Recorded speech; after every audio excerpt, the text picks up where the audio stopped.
দশম শ্ৰেণীৰ ছাত্ৰ ছাত্ৰীসকল আমি ইয়াৰ আগৰটো ক্লাছত আমি মুদ্ৰা আৰু বেংক ব্যৱস্থা অধ্যায়টোৰ প্ৰথম কেইটা বিষয় আলোচনা কৰিলো যেনে বিনিময় প্ৰথা মানেনো কি বিনিময় প্ৰথাৰ অসুবিধাসমূহ কি আৰু কোনবোৰ অসুবিধাৰ কাৰণে মুদ্ৰা আৱিষ্কাৰ কৰা হ'ল আৰু মুদ্ৰা আৱিষ্কাৰ কৰোঁতে মুদ্ৰা কেইটা স্তৰ পাৰ হৈ আহি আমি বৰ্তমানৰ মুদ্ৰাটো আমি পাইছোহি তাৰপিছতে মুদ্ৰা মানেনো কি আৰু অৰ্থনৈতিক গাঁওধাৰৰ মুদ্ৰাৰ সংজ্ঞাটো কি এইখিনি আমি আলোচনা কৰিলো আজি আমি তাৰ পিছৰটো বিষয় অৰ্থাৎ মুদ্ৰাৰ বৈশিষ্ট্য সম্পৰ্কে আমি আলোচনা কৰিম মুদ্ৰাৰ প্ৰথমটো বৈশিষ্ট্য হ'ল সাধাৰণ গ্ৰহণযোগ্যতা মুদ্ৰাৰ প্ৰথম বৈশিষ্ট্যটো হ'ল সাধাৰণ গ্ৰহণযোগ্যতা অৰ্থাৎ মুদ্ৰাক সকলোৱে গ্ৰহণ কৰে আমি যিকোনো লেনদেন কাৰ্যত দ্ৰব্য সামগ্ৰী কিনোতে হওক বা আমি কাবাক দিয়া হওক কাবাক কিবা যদি আমি মুদ্ৰা পাবলগীয়া হলে আমি বিভিন্ন কামত আমি মুদ্ৰাটো ব্যৱহাৰ কৰিব পাৰো আৰু মুদ্ৰাক সকলোৱে গ্ৰহণ কৰে কোনেও গ্ৰহণ নকৰো বুলি ক'ব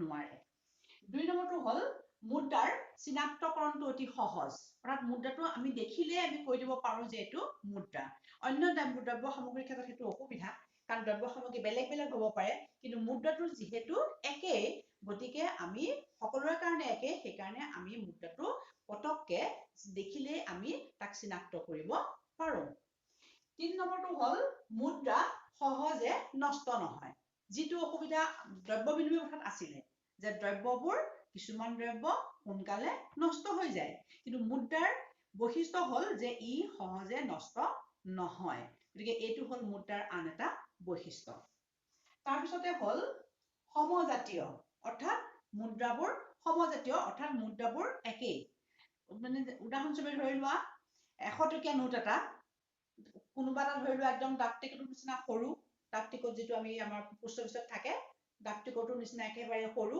কোনোবা এটা আকৌ বহুত ডাঙৰ তেনেকুৱা হ'ব নোৱাৰে দ্বিতীয়তে ধৰি লোৱা ভাৰতৰ মুদ্ৰাৰ ক্ষেত্ৰত সমগ্ৰ ভাৰততে মুদ্ৰা 100 টকীয়া বা 500 টকীয়া বা গোটেইখিনি মুদ্ৰা সমগ্ৰ ভাৰতবৰ্ষত একেই বেলেগ বেলেগ ৰাজ্যৰ কাৰণে বেলেগ বেলেগ মুদ্ৰা নহয় বা 50 টকীয়া এটা মোৰ কাৰণে যিটো তোমালোকৰ কাৰণেও সেইটো একেই গতিকে সেইটো হ'ল মুদ্ৰাৰ আন এটা বৈশিষ্ট্য যে ই সমজাতীয় একেই তাৰপিছতে আহিলে তাৰল্য গুণ এইটো এটা গুৰুত্বপূৰ্ণ বৈশিষ্ট্য তাৰল্য গুণ এই তাৰল্যটো ইংৰাজীত কোৱা হয় লিকুইডিটি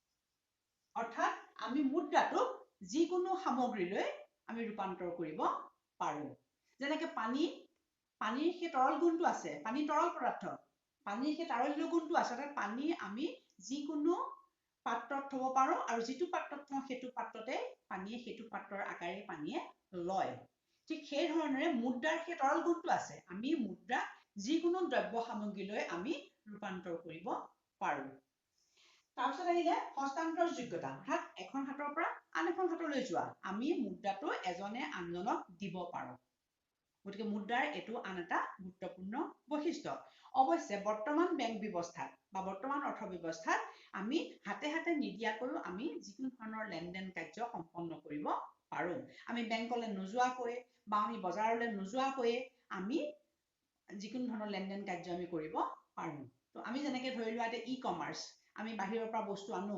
অনলাইন আমি যিবিলাক মাৰ্কেটিং অনলাইন যিবিলাক আমি বস্তু দ্ৰব্য সামগ্ৰী কিনো সেইবিলাকত আমি হাতে হাতে নিদিয়াকৈয়ে আমি লেনদেন কৰিব পাৰো তাৰপিছত আহিলে বিভাজনীয়তা মুদ্ৰাটোক বিভাজনীয়তা মানে হ'ল ভাগ কৰা যে মুদ্ৰাক আমি সৰু সৰু ভাগতো ভাগ কৰিব পাৰো যেনিবা 100 টকীয়া এটা 100 টকীয়াটো আমি দুটা 50 টকীয়াকৈ দিব পাৰো 5টা 20 টকীয়া হিচাপেও দিব পাৰো 10টা 10 টকীয়া হিচাপেও দিব পাৰো গতিকে আমি সৰু সৰু ভাগত ভাগ কৰিব পাৰো যিটো অসুবিধা দ্ৰব্য বিনিময় প্ৰথাত আছিলে যে সকলো দ্ৰব্য ভাগ কৰিব নোৱাৰি বা দ্ৰব্যবোৰ সৰু সৰু ভাগত ভাগ কৰিব নোৱাৰি সেই অসুবিধাটো মুদ্ৰাই আঁতৰ কৰিলে এতিয়া আমি মুদ্ৰা আমাৰ প্ৰয়োজন অনুসৰি আমি সৰু সৰু ভাগত ভাগ কৰিব পাৰো সৰহকে বস্তু কিনিব লগা দিলো আৰু একেটা বস্তুকে কম পৰিমাণে ল'ব লগা হলে আমি মুদ্ৰাটো আকৌ তেনেকৈ সৰু সৰু ভাগত ভাগ কৰিব পাৰো তাৰপিছতে আহিলে মূল্যৰ স্থিৰতা মূল্য মানে হ'ল মুদ্ৰাৰ মূল্যৰ কথা কোৱা হৈছে মুদ্ৰাৰ মূল্যটো হ'ল কি মুদ্ৰাৰ ক্ৰয় ক্ষমতাটোৱে হ'ল মুদ্ৰাৰ মূল্য ক্ৰয় ক্ষমতা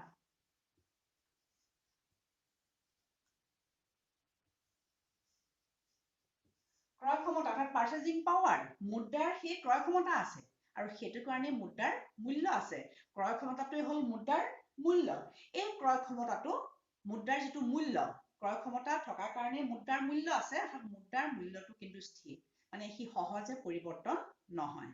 মুদ্ৰাৰ মূল্যটো নিৰ্ভৰ কৰে দ্ৰব্যৰ মূল্যৰ ওপৰত। দ্ৰব্যৰ মূল্য যিমানে বাঢ়িব সিমানে মুদ্ৰাৰ মূল্য কমিব, কিন্তু দ্ৰব্যৰ মূল্য যদি সঘনে বাঢ়ি নাযায় তেতিয়াহ'লে মুদ্ৰাৰ মূল্যও কমি নাযায়। গতিকে মুদ্ৰাৰ মূল্যটো হ'ল স্থিৰ, আৰু সেইটোও হ'ল মুদ্ৰাৰ আন এটা বৈশিষ্ট্য। গতিকে এইখিনিলৈকে আমি কি পালো? সাধাৰণ গ্ৰহণযোগ্যতা, সহজে চিনাক্তকৰণ, মানে সহজে আমি দেখিলে চিনি পাওঁ এইটো মুদ্ৰা বুলি, সহজে নষ্ট নহয়, ইয়াক সঞ্চয় কৰি থব পাৰো, আমি বেংকত হওক ঘৰত হওক সঞ্চয় কৰি থব পাৰো। সমজাতীয়, একেই, 50 টকীয়া এটা সকলোৰে কাৰণে একেই, সকলো জেগাতেই একেই, 100 টকীয়া এটা সকলোৰে কাৰণে একেই, বা তাৰ চাইজ বা তাৰ আকৃতি একেই। তাৰপিছত তাৰল্য গুণ, মুদ্ৰাৰ তাৰল্য গুণ আছে, মুদ্ৰাটোক আমি যিকোনো দ্ৰব্য সামগ্ৰীলৈ ৰূপান্তৰ কৰিব পাৰো। হস্তান্তৰ যোগ্যতা, আমি এজনে আনজনক দিব পাৰো। বিভাজনীয়তা, আমি সৰু সৰু ভাগত আমি ভাগ কৰিব পাৰো প্ৰয়োজন অনুসৰি। তাৰপিছত হ'ল মূল্যৰ স্থিৰতা, তাৰ মুদ্ৰাৰ মূল্যৰ খুব সঘনে পৰিৱৰ্তন নহয়। গতিকে এইকেইটা হ'ল বৈশিষ্ট্য। তোমালোকে এই কুৱেশ্যনটো লিখিবা যে মুদ্ৰাৰ বৈশিষ্ট্যসমূহ কি কি আলোচনা কৰা। তাৰ ভিতৰতে কেতিয়াবা আকৌ এই বস্তুটো তাৰল্য গুণ, এইটো কিন্তু কেতিয়াবা 1 নম্বৰ 2 নম্বৰ কাৰণে আহিব পাৰে, যে মুদ্ৰাৰ তাৰল্য গুণ বুলি কলে কি বুজা। তোমালোকে লিখিব লাগিব যে মুদ্ৰাটোক আমি যিকোনো দ্ৰব্য সামগ্ৰীলৈ ৰূপান্তৰ কৰিব পাৰো, আৰু সেইটোৱে হ'ল মুদ্ৰাৰ তাৰল্য গুণ। তাৰপিছত ইয়াৰ পিছত আমি মুদ্ৰাৰ কাৰ্যাৱলী সম্পৰ্কে আলোচনা কৰিম। এতিয়া আমি মুদ্ৰাৰ কাৰ্যাৱলী সম্পৰ্কে আলোচনা কৰিম। মুদ্ৰাৰ কাৰ্যাৱলী প্ৰথমটো হ'ল বিনিময়ৰ মাধ্যম, অৰ্থাৎ মুদ্ৰাই বিনিময়ৰ মাধ্যম হিচাপে কাম কৰে।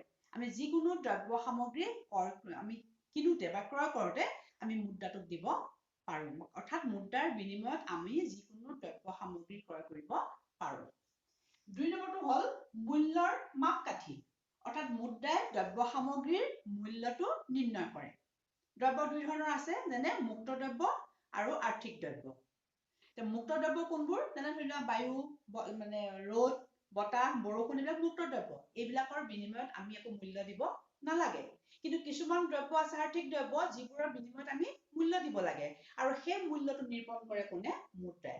কোনটো দ্ৰব্যৰ বিনিময়ত আমি কিমান মূল্য দিব লাগিব সেইটো নিৰ্ধাৰণ কৰে মুদ্ৰাই। গতিকে মুদ্ৰাই মূল্যৰ মাপকাঠি হিচাপে কাম কৰে। তাৰপিছত হ'ল স্থগিত দেনা পাওনাৰ মান। দেনা মানে হ'ল দিবলগীয়া, পাওনা মানে হ'ল পাবলগীয়া। ধৰি লোৱা এজন মানুহে কাৰোবাৰ পৰা ঋণ ললে, ঋণটো খুব কম সময়তে তেওঁ পৰিশোধ কৰিব নোৱাৰে, পৰিশোধ কৰিবলৈ তেওঁক সময় লাগিব। সেই দীঘলীয়া সময়ৰ পাছতো তেওঁ যেতিয়া ঋণটো পৰিশোধ কৰিব, তেওঁ মুদ্ৰাৰ বিনিময়ত পৰিশোধ কৰিব পাৰিব। বা আমি কাৰোবাক দিবলগীয়া হলে, কাৰোবাৰ পৰা পাবলগীয়া হলে আমি সেই দেনা পাওনাৰ কামবিলাক আমি মুদ্ৰাৰ জৰিয়তে কৰিব পাৰো। গতিকে মুদ্ৰাই দেনা পাওনাৰ মান হিচাপে কাম কৰে। আৰু শেষৰটো হ'ল মূল্যৰ ভাণ্ডাৰ, যিটো আমি দ্ৰব্য বিনিময় ভাগ কৈছিলো, যে দ্ৰব্য বিনিময় ভাগ কৈছিলো যে সকলো দ্ৰব্য বহু দিনলৈ সঞ্চয় কৰি থব নোৱাৰি, কিন্তু মুদ্ৰাটো এনেকুৱা বস্তু যাক আমি সঞ্চয় কৰি থব পাৰো। আৰু গতিকে মুদ্ৰাই, সেইকাৰণে কোৱা হয় যে মুদ্ৰাই মূল্যৰ ভাণ্ডাৰ হিচাপে কাম কৰে। এই 4টাই হ'ল মুদ্ৰাৰ কাৰ্যাৱলী। প্ৰথমটো হ'ল বিনিময়ৰ মাধ্যম, তাৰপিছতো হ'ল মূল্যৰ সামগ্ৰীৰ মূল্যৰ মাপকাঠি, তাৰপিছতো হ'ল স্থগিত দেনা পাওনাৰ মান, আৰু শেষৰটো হ'ল মূল্যৰ ভাণ্ডাৰ। এই 4টাৰ ভিতৰত কিন্তু এই প্ৰথম দুটা হ'ল মুখ্য কৰ্ম, প্ৰথম দুটা হ'ল মুখ্য কাৰ্য, আৰু এই পিছৰ কেইটা গৌণ। পিছৰ কেইটা গৌণ আৰু প্ৰথম কেইটা হ'ল মুখ্য কাৰ্য। কেতিয়াবা পৰীক্ষাত প্ৰশ্নটো এনেকেও আহে যে মুদ্ৰাৰ মুখ্য কাৰ্য দুটা কি কি উল্লেখ কৰা, তেতিয়া তোমালোকে প্ৰথম কেইটা লিখিবা। আৰু যদি এনেকৈ আহে যে মুদ্ৰাৰ কাৰ্যাৱলীসমূহ আলোচনা কৰা, তেতিয়া এই 4টা লিখিব লাগিব। এইকেইটাৰ উপৰিও কিন্তু মুদ্ৰাই অন্যান্য কিছুমান কামো কৰে। যেনে ধৰি লোৱা ধনী দুখীয়াৰ মাজত থকা যিটো ইনকাম ইনইকুৱেলিটিজ, আৰ্থিক বৈষম্য, সেইটো মুদ্ৰাৰ দ্বাৰা নিৰ্ণয় কৰা হয়। তাৰপিছত আকৌ ধৰি লোৱা দেশখন চলিবৰ কাৰণে মানুহৰ পৰা চৰকাৰে যিবিলাক উপায় ৰাজহ সংগ্ৰহ কৰে, যেনে ধৰি লোৱা কৰৰ যোগেদি, মাচুলৰ যোগেদি, জৰিমনাৰ যোগেদি, সেই যে আমি কৰ দিওঁ, মাচুল দিওঁ, জৰিমনা দিওঁ, সেইবোৰ আমি মুদ্ৰাৰ জৰিয়তেহে দিওঁ। গতিকে মুদ্ৰাই তেনেকুৱা কাম বিলাকো কৰে। গতিকে বিনিময়ৰ মাধ্যম, সামগ্ৰীৰ মূল্যৰ মাপকাঠি, দেনা পাওনাৰ মান, মূল্যৰ ভাণ্ডাৰ, এইকেইটাৰ উপৰিও মুদ্ৰাই অন্যান্য কিছুমান কাৰ্যও কৰে। গতিকে এই বিষয়টোৰ ওপৰত যেতিয়া প্ৰশ্ন আহিব, তেতিয়া তোমালোকৰ এই দুটা বেলেগে আহিব পাৰে, নহলে এই 4টা কুৱেশ্যন একেলগে আহিব, এই 4টা পইণ্ট সামৰি পেলাই কুৱেশ্যন আহিব পাৰে। ইয়াৰ পিছৰ ক্লাছত আমি মুদ্ৰাৰ শ্ৰেণী বিভাজন সম্পৰ্কে আলোচনা কৰিম। মুদ্ৰা বিভিন্ন প্ৰকাৰৰ আছে, সেই প্ৰকাৰবোৰনো কি কি উদাহৰণ সহ আমি পিছত আলোচনা কৰিম। ধন্যবাদ।